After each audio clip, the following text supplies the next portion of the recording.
हाँ friends, एसआईसीटी education में आपका स्वागत है। दोस्तों, आज जो वीडियो लेकर आए हैं आपके लिए वो संविदा कर्मचारी पर पूरी तरीके से आधारित है। संविदा कर्मियों पर, आउटसोर्सिंग पर निर्भर है। बस इसी चर्चा को आगे बढ़ाने के लिए कि जो बातें पिछले दिनों छूटी हुई थी उसी को आज हम आगे बढ़ाते हैं। जैसे कि आप जानते हैं, आज जो वीडियो बना रहे हैं हम, इस समय तक पूरे उत्तर प्रदेश में बिजली कर्मचारियों की हड़ताल चल रही है। उसी को विषय बनाकर हम ये वीडियो आज बनाने वाले हैं। केंद्र में उसी को रखने वाले हैं, लेकिन परिपेक्ष पूरा संविदा कर्मचारी जितने भी हैं उनके दुख दर्द से संबंधित होगा। दोस्तों, जैसे कि आप जानते हैं, अगर हम बात करें एक मोटे मोटे आंकड़े की बात करते हैं, जैसे कि सरकार का ये कहना है, हाईकोर्ट का भी ये कहना है कि हाईकोर्ट ने कहा है कि हमने जो कि एक आदेश पारित किया था कि उसमें कोई भी जो बिजली के कर्मचारी हैं, वो बिजली विभाग के कर्मचारी हैं, वो हड़ताल पर नहीं जाएंगे। कोर्ट का ये कहना था। और कोर्ट ने ये भी कहा था कि इतने दिनों के अंदर आपको एक उसका हलफनामा दाखिल करना है। लेकिन कोर्ट अब इस पर संज्ञान ले रही है कि नहीं, क्योंकि आपने हमारे आदेशों का अवहेलना किया है। वो तो चलिए दूर की बात होगी, कोर्ट की बातें हुई। आपको हम बता दें, सरकार की तरफ से, ऊर्जा मंत्री की तरफ से, उत्तर प्रदेश के ऊर्जा मंत्री की तरफ से जो बातें निकल कर आई हैं, अब हम आपको बताएं। जैसा कि जानते हैं, इधर उत्तर प्रदेश में पूर्व की तरफ से जो पूर्वांचल विद्युत वितरण निगम लिमिटेड जो कंपनी है, वो विद्युत की व्यवस्था देखती है। उसमें कुशीनगर, कसाया, प्रतापगढ़, बलिया, गोरखपुर, ये सब ज़िले आते हैं उसमें। अब आप समझ सकते हैं, टोटल 6 ज़िले इसमें शामिल हैं, 6 केंद्र शामिल हैं। इसमें ही 242 संविदा कर्मियों को हटा दिया गया है और उनकी एजेंसीज को ब्लैक लिस्टेड भी कर दिया गया। इसलिए एक अगर ब्लैक लिस्ट किया गया है कि आपने मैन पावर को ससमय उपस्थित नहीं करा पाए, यानी आपके जो मैन पावर है वो आपके अंडर में नहीं है। दोस्तों, आप समझ सकते हैं कि इस समय ना केवल बिजली विभाग, स्वास्थ्य विभाग, राष्ट्रीय ग्रामीण आजीविका मिशन, स्वास्थ्य विभाग हमने बताई दिया आपको, उसके अलावा जितने भी जल निगम हो गया, जल निगम को पूरा का पूरा ठेका ही, एक पूरा प्रोजेक्ट ही जो है, वो जो टंकी बनने वाली थी गांव में, उसमें वो पूरी तरीके से 100% संविदा पर ही, यानी संविदा नहीं कह सकते उसको हम ठेकेदारी कह सकते हैं, ठेकेदारी पर रख दी गई है। तो आप समझ सकते हैं कि इस ठेकेदारी प्रथा में कहाँ टिकते हैं कर्मचारी। चूँकि आप जानते हैं कि जो परमानेंट कर्मचारी हैं, अब परमानेंट कर्मचारी नहीं रखे जा रहे हैं। उनके स्थान पर कंपनी से आउटसोर्स कहा जाए तो खरीद कर, यानी जैसे आप देखते होंगे ना मार्केट में किसी चौराहे को लेबर चौराहा कहा जाता होगा आपके शहरों में, तो उन लेबर चौराहे पर जो मजदूर सुबह सुबह पहुंच जाते हैं टिफिन लेकर अपनी, भैया कोई मिल जाए, तो कोई ठेकेदार मिल जाए, हमको इसलिए काम पे लगा दे। तो आप समझ सकते हैं उससे बदतर कंडीशन इन विभागों में काम करने वाले कर्मचारियों की है। पहली बात, सरकार हमेशा ये गिनाती है कि हमने इतने लोगों को रोज़गार दे दिया।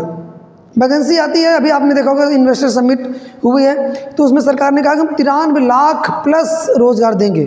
सरकार ने कहा है, यानी इतना इन्वेस्टमेंट हुआ है उत्तर प्रदेश में कि टोटल 93 लाख प्लस रोज़गार पैदा हो जाएंगे। लेकिन सरकार कभी नहीं बताती कि वो रोज़गार 1 दिन का है, 1 घंटे का है या 1 साल का है। इससे कभी कोई मतलब नहीं है, बस केवल रोज़गार की गिनती से मतलब है। तो आप समझ सकते हैं कि क्या कंडीशन है इस समय, और उस कंडीशन में ये जो कर्मचारी हैं, और सरकार ये भी चाहती है, जितनी भी सरकारें ये चाहती भी हैं कि क्वालिटी भी मेंटेन रहे। अब आप समझ सकते हैं कि एक लाइन जैसे कही जाती है आजकल कि खुद पेंशन लेने वाले, 2-2, 3-3 पेंशन लेने वाले, 6-6 पेंशन लेने वाले, सारे भत्ते लेने वाले खुद इन भत्तों और इन पेंशन्स का विरोध करते हैं। क्यों? वो कहावत है ना कि जब अगर हम दूध रोटी खा रहे हैं तो सब यही समझता है कि सामने वाला भी दूध रोटी खा रहा होगा। क्यों? क्योंकि जब अपने को मिल रहा है तो सबको मिल रहा है। फिलहाल के लिए ये बात मान कर चलिए कि जो संविदा की एक बयार बही हुई है हर डिपार्टमेंट में, 10 दिन के लिए, 5 दिन के लिए, 1 महीने के लिए, 2 महीने के लिए किसी प्रोजेक्ट पर, प्रोजेक्ट के अनुसार वैसे भी 11 महीने का एक एग्रीमेंट होता है संविदा कर्मचारियों का। अभी आपको पता होगा कि राष्ट्रीय ग्रामीण आजीविका मिशन में कर्मचारियों ने जो है 2 महीने की हड़ताल कर दी, 2 महीने की सैलरी कट गई। अब आप समझ सकते हैं कि वैसे भी 6-6 महीने में सैलरी मिलने वाली, तो अगर उसमें भी 2 महीने की सैलरी कट गई तो बेचारे कहाँ जाएंगे। कुल मिला के अगर हम कहें तो आज इस समय अब जो है एक समस्या और भी है कहीं ना कहीं कि हर डिपार्टमेंट संविदा कर्मचारी हैं, लेकिन कभी भी एक संविदा कर्मचारी दूसरे संविदा कर्मचारी को सपोर्ट नहीं करता। अगर जब हड़ताल होती, कोई एक ऐसा संगठन नहीं है जो कि पूरे जितने संविदा कर्मचारी हैं उनको, यानी जो ठेके वाले हैं ना, आउटसोर्सिंग वाले हैं, इनका एक ग्रुप बन सके, क्योंकि सरकारें उसी का फ़ायदा उठा रही हैं। तो आप समझ सकते हैं कि कहीं ना कहीं हाँ जनता से जुड़े हुए मैटर्स हैं, तो जनता को परेशानी हो रही है, ये बात समझ में आ सकती है कि जनता परेशान है पानी के लिए। शहरों में रहने वाले जिनके पास कोई चारा नहीं है, तो बिजली आपूर्ति एकदम टोटल ठप कर देना थोड़ा सा कहीं ना कहीं जो है एक दुखदाई हो सकता है, लेकिन उनके दर्द को भी तो सुना जाना चाहिए, क्योंकि लोकतंत्र है। अगर लोकतंत्र में कहा जाता है कि अगर लोकतंत्र है और लोकतंत्र में अगर आवाज़ उठाई जाए तो उस आवाज़ को सुना जाना चाहिए, ना कि दबा देना चाहिए। तो इसलिए लोकतंत्र में सबकी बातों का सम्मान होना आवश्यक है। इस महात्मा गांधी ने भी इतना बड़ा आंदोलन किया, तो उस आंदोलन में भी उन्होंने यही हथियार अपनाया था।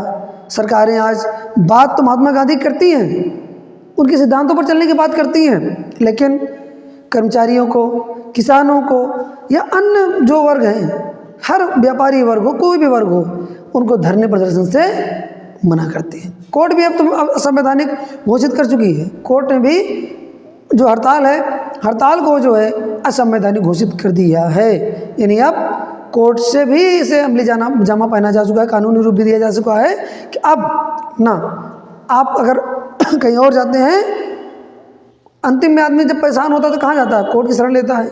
कोर्ट ने पहले कह दिया कि भैया हमारे यहाँ नहीं आ सकते, क्योंकि हमने पहले कह रखा है नहीं, ये आपके अधिकार क्षेत्र से बाहर है, आप केवल काम करिए, मांगिए मत।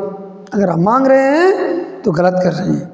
हालांकि सरकारें ये भी करती हैं, जब ज्वाइनिंग लेटर मिलता है उनको, भले ही प्राइवेट मिलता है, उसमें बहुत ढेर सारी चीज़ें प्रलोभन के लिए लिखी रहती हैं, आपको ये भी मिलेगा, ये भी मिलेगा, ये भी मिलेगा।